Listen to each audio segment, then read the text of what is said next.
पैजनिया गिर गए नारी में, झूलनिया सवारी में।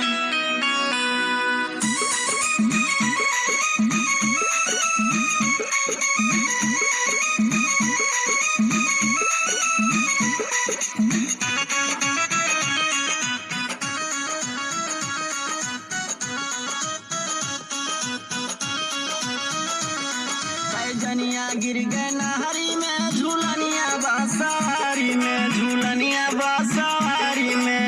सारी दहिया गिर गई बलम के अकवारी में, सारी दहिया गिर गई बलम के अकवारी में, बलम के अकवारी में, बलम के अकवारी में। सारी दहिया गिर गई बलम के अकवारी में, सारी दहिया गिर गई बलम के अकवारी में, सारी दहिया गिर गई बलम के अकवारी में।